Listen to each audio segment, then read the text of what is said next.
Like many fans of the DC universe, I sat down with the rest of the fandom 2 years ago to watch a trailer that was meant to expand on the beloved universe. Suicide Squad killed the Justice League. The small trailer gave fans a brief glimpse at both the characters in the game as well as the story set after the events of Batman Arkham Knight. With Rocksteady once again behind the helm, fans were just excited knowing that they could do justice again for a DC superhero game. Right? Despite all that excitement, February 24th rolled around, giving us the game overview trailer that showcased even more gameplay, new systems, and a look at Metropolis, the setting for the story. But what came was hushed excitement, not the hype that was there 2 years ago because something wasn't right. Something did not live up to the expectation of all the games in the Batman Arkham trilogy, and that was the newly implemented gear system within the game. In all fairness, fans already knew that we couldn't just expect another Batman game. For starters, the cast simply did not fight like the Batman, except maybe with the exception of Harley Quinn. It would need a new kind of playstyle, one that suited the bombastic skills of Deadshot, the wittiness of Captain Boomerang, and the hulking physique of King Shark. But this gear system and gameplay wasn't it. Besides the gear system itself, many felt that the gameplay between characters were very similar, with everyone holding a gun and blasting at whatever moving thing had a purple glow on it, and pretty soon Suicide Squad will be delayed again, at least at the time of writing, with many not sure how the game will continue to play out. This fear about gear systems is not totally unfounded. In recent years, many games have had these kind of criticisms directed at the very core of their gameplay. Most recently, Gotham Knights was met with muted excitement due to many of their RPG elements, with many hungry for simply more Batman Arkham-styled gameplay. Many fans have come to be wary of these kind of systems, especially in tandem with other factors like live service systems. But what truly makes a good gear system? Gear has now gained a somewhat bad reputation in the gaming sphere, with the rising prevalence of these gaming loops in AAA games. Many doubt whether these systems will bring value at all to the game, and many are left wondering whether this system is effective in keeping the player engrossed. To answer this, I comb through the games I have played through, both in this channel and in my own free time, and trying to answer this kind of question in my head: what makes a good gear system, and maybe what makes it bad?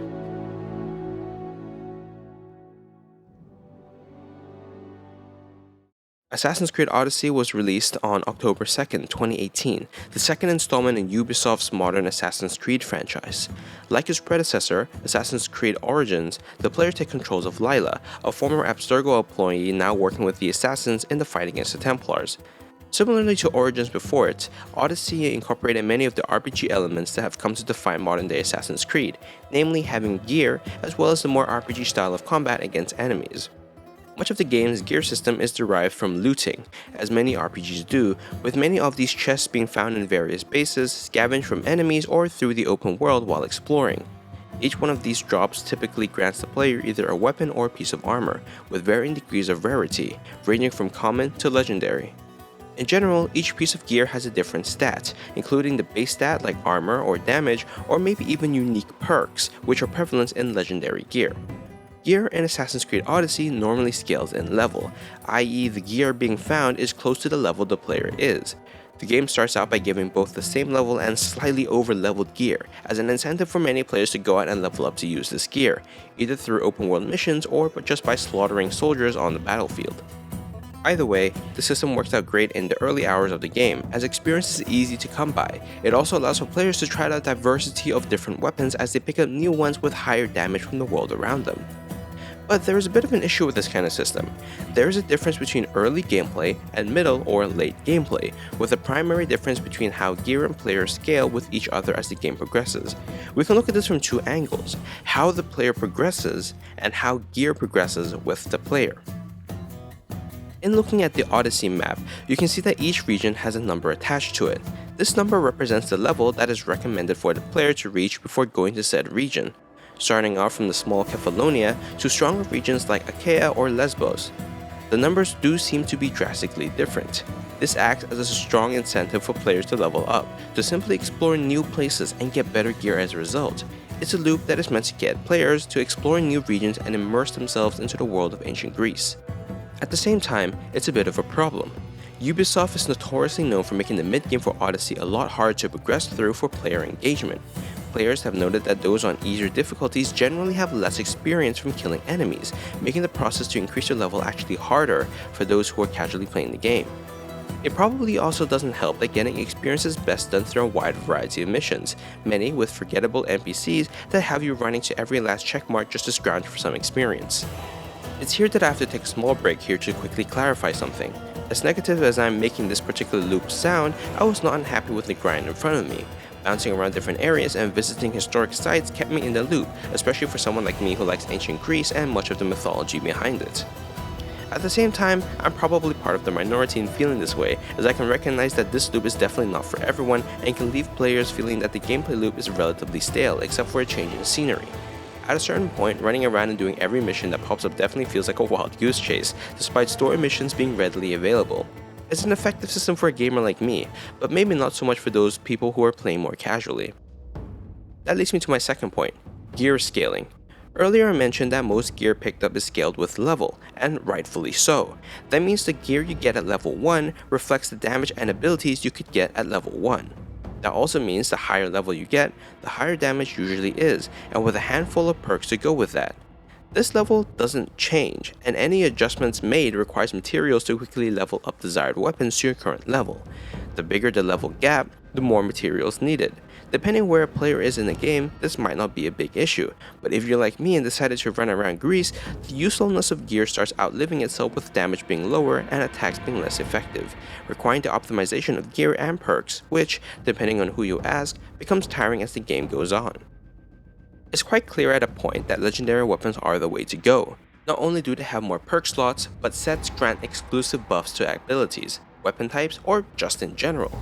Rarity means very little when gear sets are the way to go. Similarly to the Division 2, or really just any game, rarity means better damage. That's where the endgame grind begins, as well as the fact that one must find these different weapons and get the perks for them. Normally players can get easy sets through killing members of the Order of Cosmos, but weapons require the open world and searching. Admittedly, one can just whip out a guide and track it all down, but in general players are hard stuck to 1 or 2 pieces of gear that are the most effective, losing the initial incentive of trying new weapons and sticking with what works. Along with that is a changing approach to combat in Odyssey. Previous AC games did not have the traditional health bar or combat, relying on quick moves, stealth, and relatively fewer button mashes to get the job done. Odyssey needs that button mashing, and more accurately needs the player to really find good gear to achieve similar results to previous AC games. Case in point, the assassinations is typically a one-hit kill, requiring the right movement to do so rather than damage. Gear makes it so that there are moments when the one hit is not even possible. Instead, the game factors in the damage of your weapon in relation to the enemy, which can be further boosted by adrenaline points. It can feel a little bit empty when you can achieve assassinations early on in the game, but later gameplay requires you to sacrifice adrenaline points in hopes of even assassinating one person effectively in the open world. This highlights something that isn't quite unique to Odyssey, but rather reflects a gear system that is common in most RPGs. Players begin with different gear and try out new things, but game progression typically results in a stagnation of this intrigue, with many players just going with the same weapon. But with Odyssey, the major issue is the middle game stretching out too long. It's a common process to keep players in a loop, but Odyssey decided to put the grind for gear and better damage in the middle of the game, resulting in some not so satisfactory results in terms of player satisfaction and maybe retention. It transforms the way combat goes between level 1 and level 60, and it throws the responsibility of keeping up to the player, upping the ante with the grind, something players are less than enthusiastic about.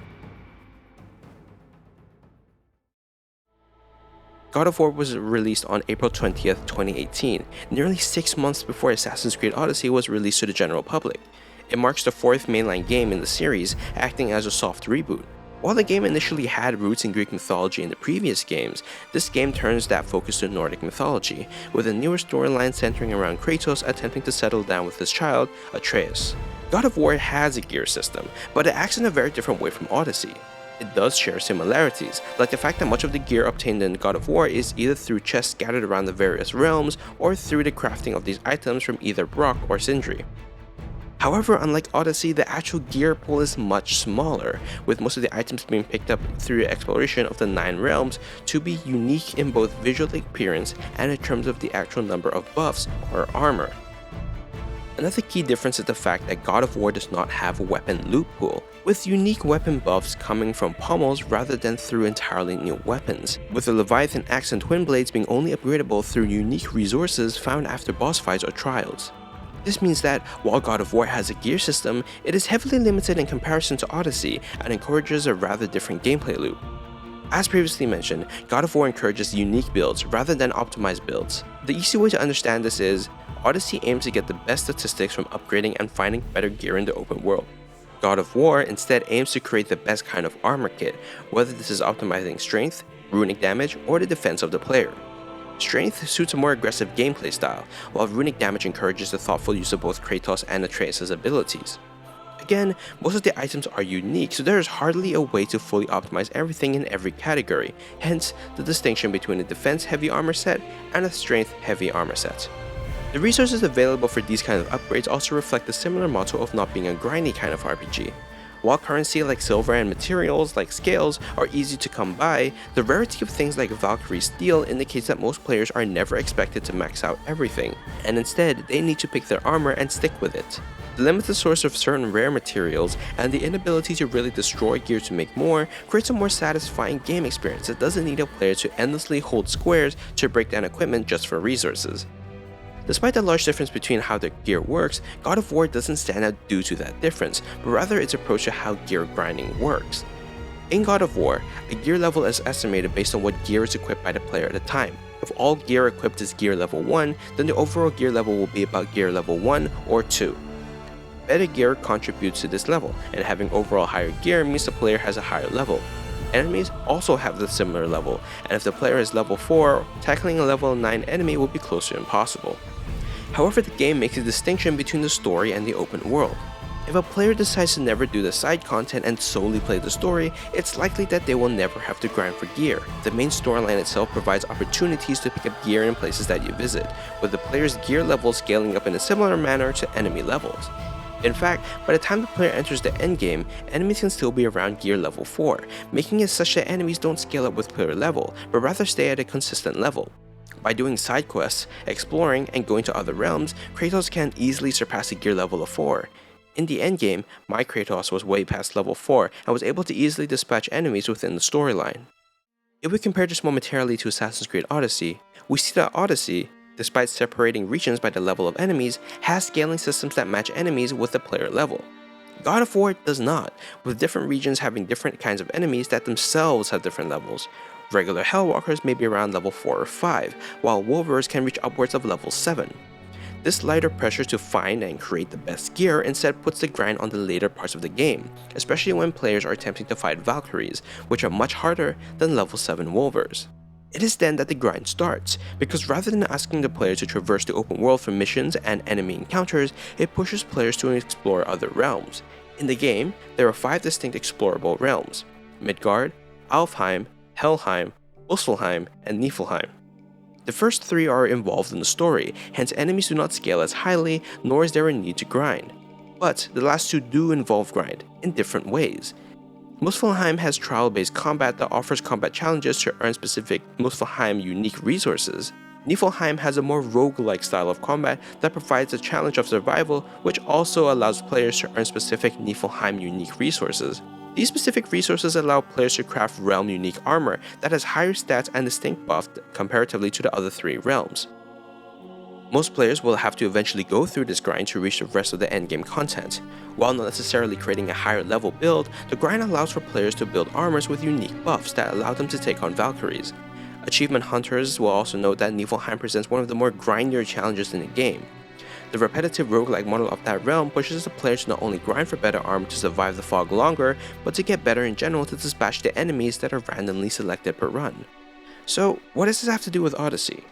In a nutshell, these are 2 games that have taken dramatically different approaches to gear, and for good reason. For starters, their focus is clearly different, and the gameplay loop does not support the same system across both games. However, they both bear similarities. The first is that the gear system is based on finding the loot or making it depending on the situation, while the second part is that they both need optimal gear, which helps them maximize their chances of survival within the game. However, their approach to the scaling, uniqueness of gear, and the endgame grind differ, and it creates a very different response from gamers in the community. On the one hand, God of War is more casual. It does not have a gear system tied to game progression, and enemies do not scale where they are almost evenly or more tougher than you in some cases. It does not elicit a strong need to grind until the very end, and that is only if you want to tackle the endgame content. Yet on the other hand, we have Assassin's Creed Odyssey, a game that incentivizes the need to grind for better and newer equipment, and the optimization of equipment and buffs is stronger. It encourages new weapons and playstyles, giving players the opportunity to settle into a style that they like. Now, I hear you saying, Are you just saying that gear systems are good depending on the player? Well, I kind of am. As lame as it sounds that gear systems are dependent on players, this fact is true. Making a player go through a grind to find better gear is only preferable to some, and not everyone would like to go through the repetitive cycle of seeking out side missions and finding better armor or weapons. The opposite is also true, with some players just simply preferring not to have such a cycle and having a limited loot pool that better rewards them in the short run rather than in the long run. At the end of the day, the grinding in games does translate into extended game time, but does not necessarily translate into increased enjoyment. That shift from grind to enjoyment really comes down to each individual player.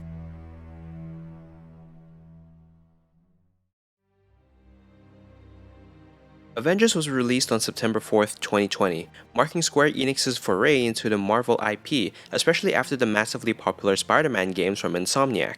Similar to God of War and Assassin's Creed Odyssey, Avengers had a gear system, with most of the gear found from chests scattered throughout the levels or upgraded and crafted from resources found from downed enemies. But why do Avengers stand out if the gear system is so similar on paper to the previously mentioned games? Despite the similarities in terms of gear, Avengers has an element neither God of War or Odyssey has, and that is the addition of the live service model, especially within multiplayer missions. To clarify, the single-player gear system already includes the repetition of missions to find resources and gear. However, the multiplayer missions add an extra layer to that repetition and can often add to the fatigue of the gear system as a whole. When we consider games like Warframe and Destiny 2, with both being notable games with live service models, the search for better gear is felt quite heavily, especially as the player enters the endgame or into higher level gameplay. Gear here does not necessarily always scale with a player like Odyssey, and tends to be a tedious process to slightly increase certain stats. Avengers is very much the same way, with much of the game's gear being devoid of cosmetic purpose, and instead focuses on the harder stats and elemental factors for each gear. In the case of Avengers, the live service model acts as a larger barrier to the game's enjoyment when you consider how this model contrasts heavily with the expectations for the game itself. Many reviews of the game have all noted that, while the single-player campaign was acceptable for what it is, the multiplayer model is where it becomes highly repetitive and where the grind really rises in intensity.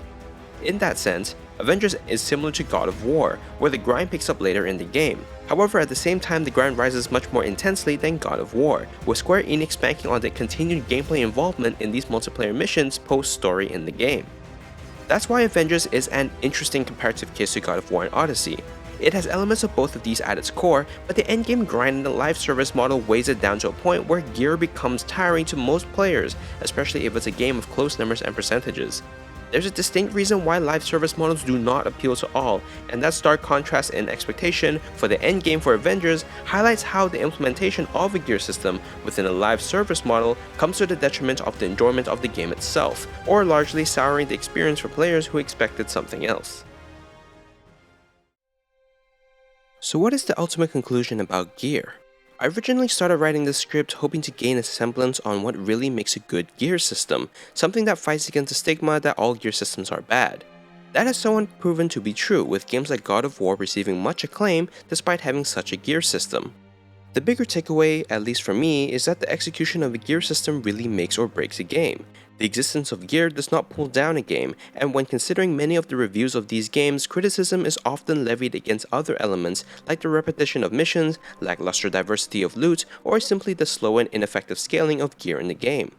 In all honesty, gear is supposed to reflect progression for the player, moving from a weak mercenary to a legendary warrior with each piece of armor looted and each weapon forged. However, that progress can easily feel weaker with a higher rate of repetition, especially when progression becomes less about finding cool weapons and more about playing the number game.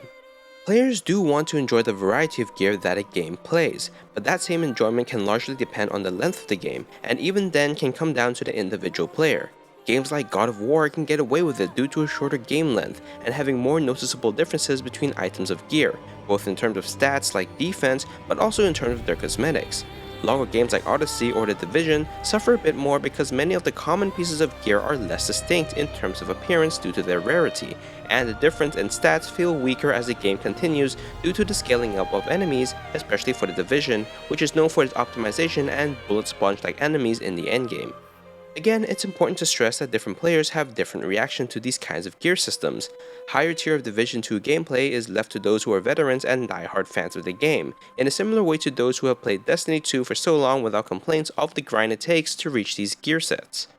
Expectations are laid bare with each game, and while one can be content sinking 100 hours into Odyssey, another may only be willing to invest 30 of those hours into a smaller epic like God of War. No matter if the game has an extensive repetition of gear looting or not, expectations for these games set the groundwork for just how large the gear system is, whether or not it is tiered, and ultimately how much the player has to work for it. While much of the negative side of gear remains in the context of the system and its execution, there is a rising trend in AAA games for making gear more accessible and less finicky. In recent years, Assassin's Creed and other games have also introduced the removal of damage numbers, while games like Ghost Recon Breakpoint have introduced the entire removal of gear limitations in their game to appease both sides of the argument. On the one hand, it removes damage numbers cluttering up the screen, but it also helps to remove the stress of the numerical side of gear. It shows that game devs are aware of the gear fatigue, but it still remains to be seen whether these studios can support that or better implement these systems that support gear.